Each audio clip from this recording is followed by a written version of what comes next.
Hello, everybody. I am John Allen, the editor of Crux, and this is Last Week in the Church. On today's menu, here's what we've got for you. A high-profile, high-controversy Vatican Conference featuring the likes of Joe Perry, Cindy Crawford, and Chelsea Clinton. The Chimp Lady joins forces with Rome. Ordinary Joes and working stiffs the Pope doesn't support. Francis backs Biden on climate change. And finally, expectations of the Pope. That's what's waiting for you on the other side, so please stick around. All right, before we start diving in today, a brief announcement.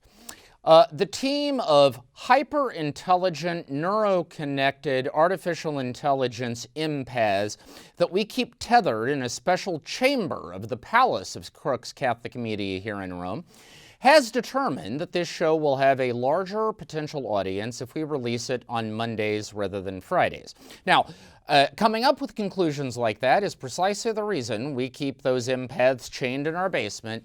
Who am I to question their dicta? So, beginning next week, Last Week in the Church is going to premiere on Mondays rather than Fridays, which means there will be no show next Friday, April 23rd. There will be a show on Monday, April 26th, and every Monday thereafter. So please, mark your calendars, set your alerts, whatever you do to remind yourselves of things like this. We are going Mondays. By the way, those empaths share a chamber in our basement immediately next to our team of ninja assassins. So, you know, just something to bear in mind the next time you're inclined to badmouth Crux on social media. We do have options. Just saying. All right, we begin this week with a high-profile, high-controversy Vatican Conference on health. Italian Cardinal Gianfranco Ravasi, if you will forgive the colloquial expression, is an interesting dude. Ravasi, who is now 78 years old, was the prefect of the Ambrosian Library in Rome when he was plunked out of that relative obscurity to become head of the Pontifical Council for Culture under Pope Benedict XVI, and he has retained that position under Pope Francis. Ravasi is the classic smartest kid in class, okay? We're talking about a man here who once told me that he's always been gifted with the ability to get by on very little sleep. He sleeps about 3 or 4 hours a night. So he spends those wee hours late into the night and the early morning reading. And he's not just reading church stuff, although he has read every Catholic text of consequence ever written, probably. But he's also reading sci-fi novels. He loves Asimov and so on. He reads obscure Romanian philosophers. He reads romance novels. He reads everything. He is, from a literary point of view, completely omnivorous. And because he is the smartest kid in class, he has never felt the need to march to the beat of anybody else's drum. He does his own thing. At various points in his life, he has been considered an arch conservative. He has been considered a flaming liberal, and everything in between. The truth of it is, he's just his own cat. He does his own thing. And so it is that Cardinal Ravasi, who is head of the Vatican's Council for Culture, is presiding over this 5th international conference, this one dedicated to healthcare, which has a lineup of, well, you know, to call it idiosyncratic or to call it diverse would be to do injustice to those two words. So it features Anthony Fauci. Now that makes sense, right? Because Fauci is the head of the anti-COVID effort in the United States. Yes, he is controversial in some quarters, but anybody who's ever done anything of consequence in this world is controversial to someone. But it also features people like Joe Perry of Aerosmith. Now, you know, before you start getting on a high horse about why is Joe Perry at this conference, I would simply point out to you, number one, Joe Perry is partly responsible for the song Dream On, probably one of the top 5 rock songs ever recorded. Secondly, Joe Perry markets a remarkably delicious brand of hot sauce. So don't knock Joe Perry is my message. But in addition to Perry, there is Cindy Crawford, the actress, Chelsea Clinton, the daughter of former President Bill Clinton, and people beyond. And you might ask why?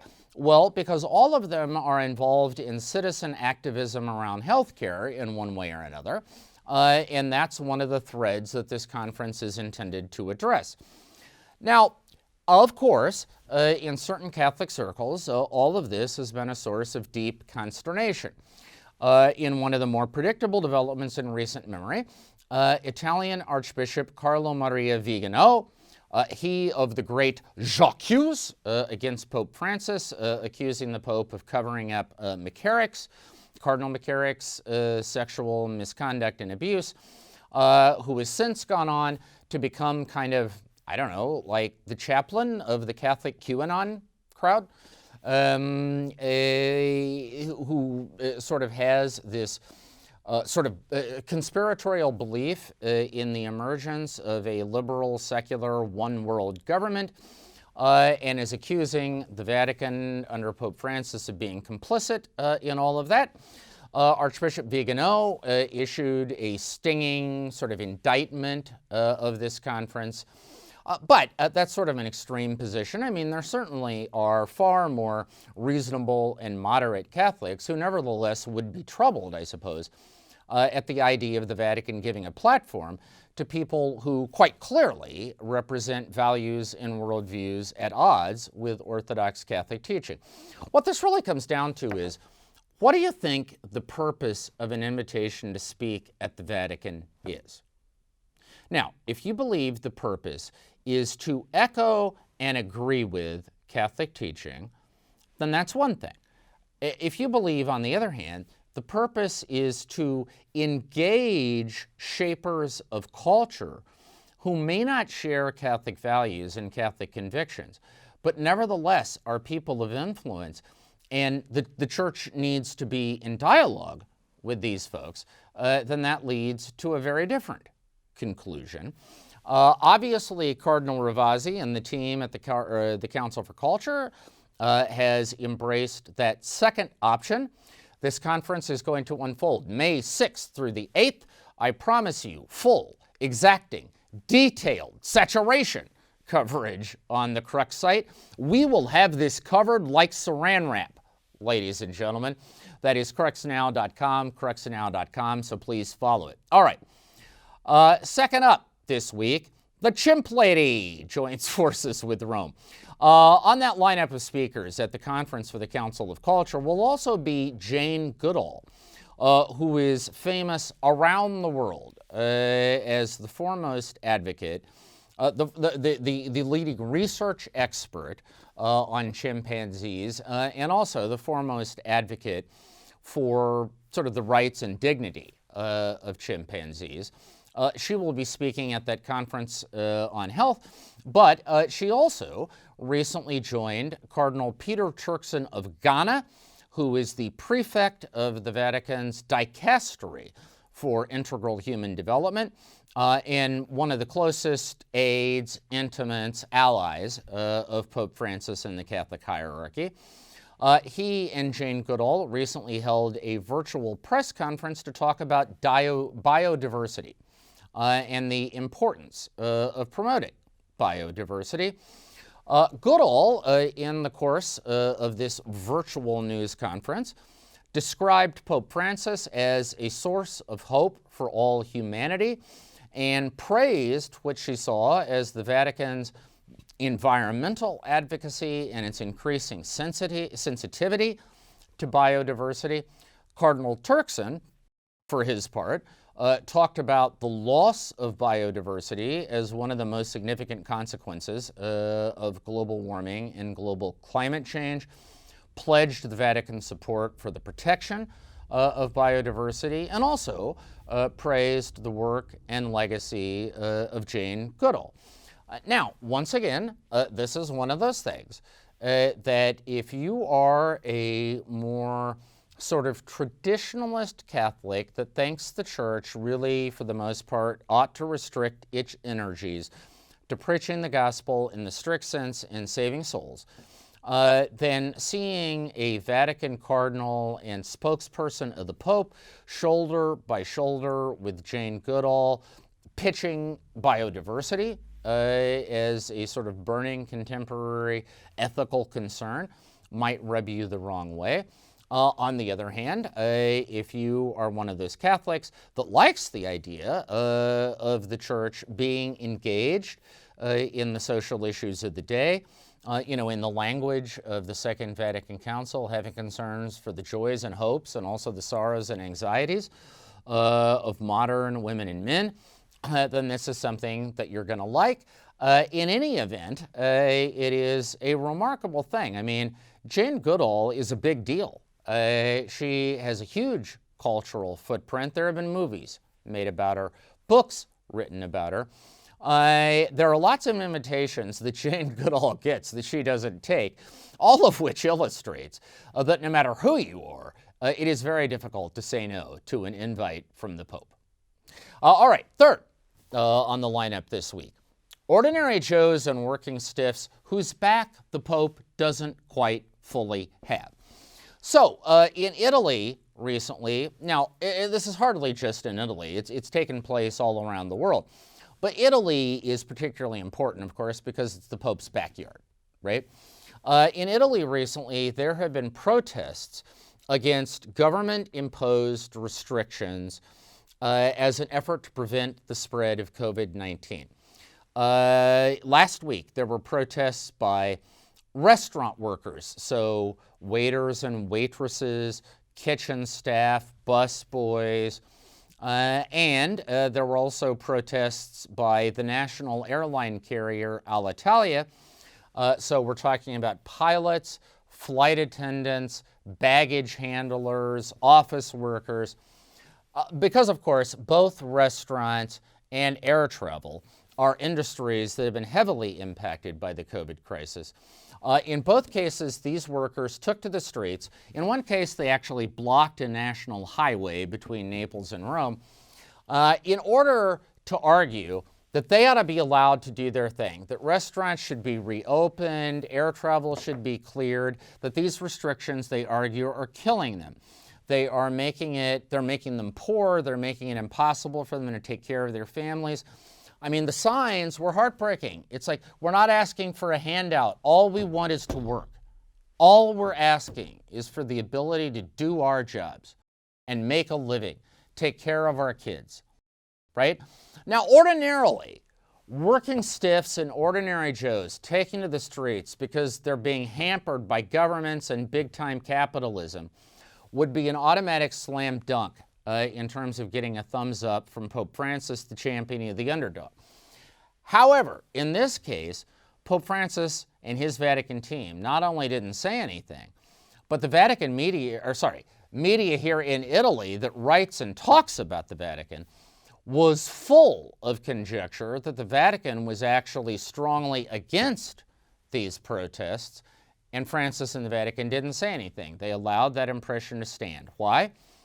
Well, because Pope Francis is also a big supporter of public health measures to contain the spread of the COVID pandemic. He has been from the beginning. When the Italian bishops were gearing up to push back on religious freedom grounds, he publicly used one of his daily live stream masses to call them to obedience. He has repeatedly talked about the obligation that Catholics have as good citizens to obey and follow the restrictions imposed to protect public health on the basis of scientific and medical expertise. Here's the thing. A pope, like any other leader, doesn't just have one core value. They sometimes have several. And occasionally, those core values come into conflict. This is such a case for Pope Francis. His value, no doubt, he is heartsick for the fate of these waiters and these baggage handlers who can't put food on the table for their kids because they can't work right now. On the other hand, Pope Francis also is a big believer that the proper relationship between faith and science is that scientific conclusions need to be taken seriously by people of faith, and religious conclusions need to be respected by people of science. And on the basis of that conviction, he has this value that people of faith are obliged to respect and obey the restrictions currently being imposed by public authorities on the basis of public health considerations. Those two values, it's like, it's the square peg, round hole dynamic. In this case, it is interesting to see which of those core values, so far at least, has prevailed in the mind of Pope Francis. All right, fourth, Francis backs Biden on climate change. So, one of the big news stories, certainly in the United States, but really all around the world over the last couple of days, has been this climate change summit convened by U.S. President Joe Biden, April 22nd and April 23rd, in conjunction with International Earth Day. And this summit was really intended to mark the reemergence of the United States after the Trump years as a leader in the global fight against climate change. President Biden made some ambitious commitments on the part of the United States to reduce its greenhouse gas emissions, challenged the rest of the global community to do the same. And as part of this summit, various global leaders were invited to make brief remarks. Among them, Pope Francis. Pope Francis accepted. He recorded a brief video message for the summit, which was broadcast yesterday.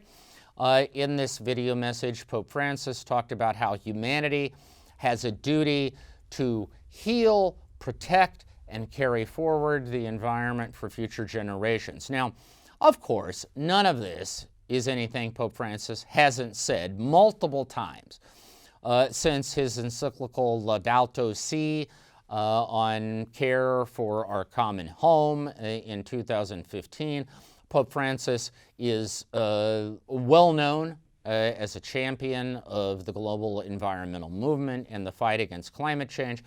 It is nevertheless significant, of course, that the Pope agreed to record this message and to participate in a summit convened by President Joe Biden at a time when some Catholics in the United States are angry with the Biden administration on a variety of different fronts.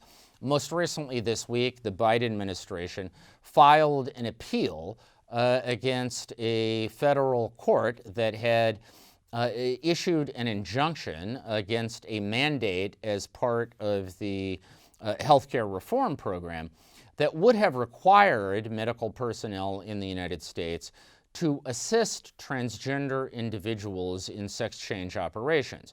Now, many Catholic organizations in the United States, some bishops, some dioceses, had objected to that provision, arguing that it overrode the conscience decisions of healthcare workers who did not feel in good conscience they could participate in those procedures. A federal court upheld that. The Biden administration has appealed to get that injunction dislodged, to the ire of many Catholic organizations in the states. And that, of course, is of a piece with the objection that many Catholics have that the Biden administration has a broadly pro-choice agenda, does not support the positions, the official positions of the Catholic Church on many issues of bioethics, sexual morality, and healthcare.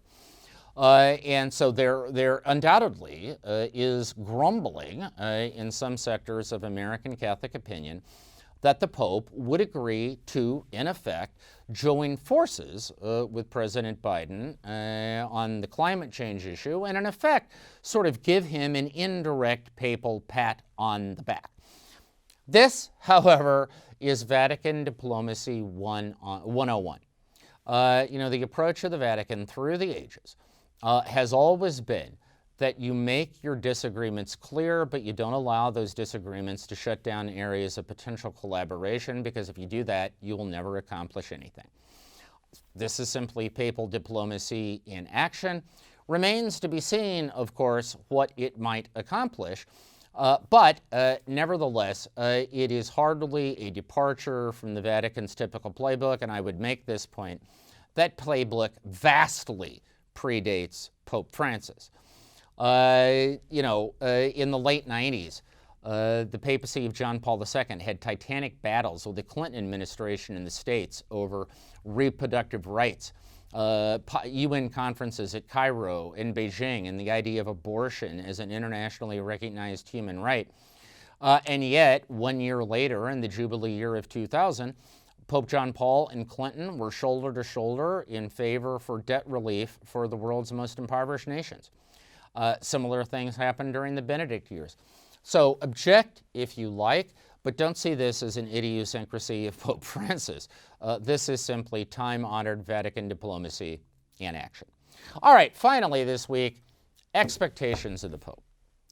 Folks, think about the issues we've talked about so far in this week's show. We've talked about global healthcare systems and equity and the citizen activism and the intersection between health and culture.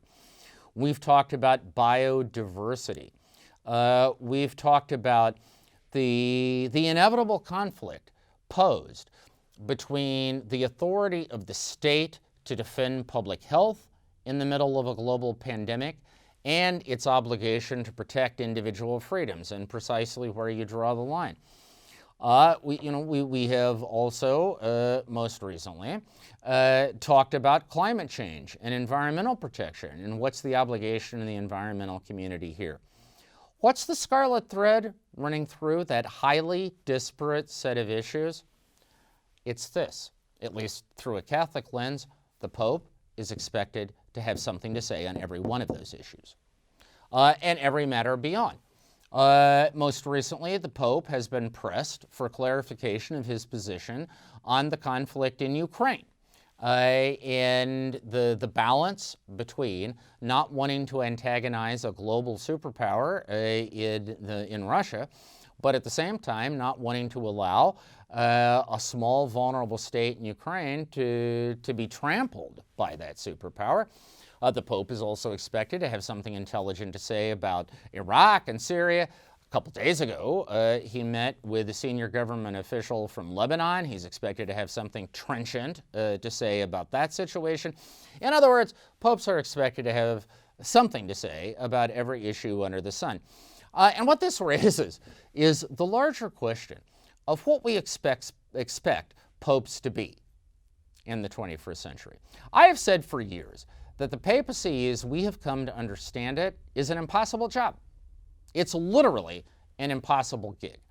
Now, I'm not talking about how we define the papacy in the Catechism of the Catholic Church or the Code of Canon Law.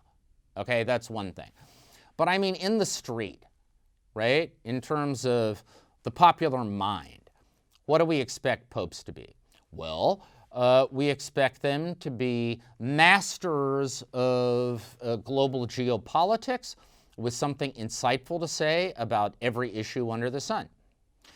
We expect them to be cultural critics. So if there is a trend in literature, art, film, dance, theater, whatever, we expect them to weigh in on it. We expect them to be the CEO of a multinational religious corporation. So if there's a problem with the collection plate at St. Anne's Parish in Dubuque this week, by God, we expect the Pope to have something to say about it.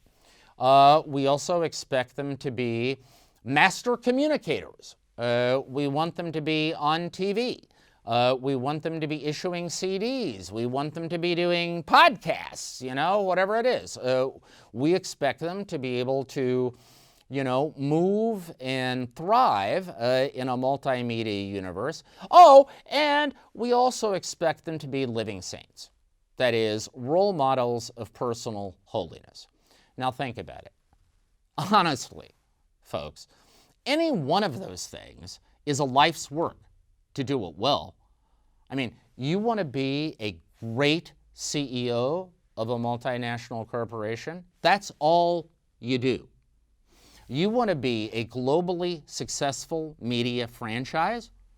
That's all you do. You want to move the levers of power on the global stage from a humanistic perspective and affect the course of events in your own time? That's all you do. And most people, for whom that's all they do, never achieve their goals. They aren't, honestly, all that great at it. The greats in any one of these fields are few and far between. To expect someone to be simultaneously great in all of them is simply an impossible, bone-crushing set of expectations. I mean, if you don't believe that, look at video of the young John Paul when he was elected in 1978, this skiing, mountain climbing, Olympic pool swimming athlete of a pope, and compare that to the broken, bent, frail, suffering pontiff we saw in his later years. It wasn't just age, it wasn't just the Parkinson's disease, it was the burden of the office. If you want proof of the point, ask yourself, why, after 8 years, did Pope Benedict XVI believe he no longer had the energy, the capacity to meet the demands of the office? And although Pope Francis is physically still in reasonably good shape, why is it that he is such a lightning rod and such a point of division around the world?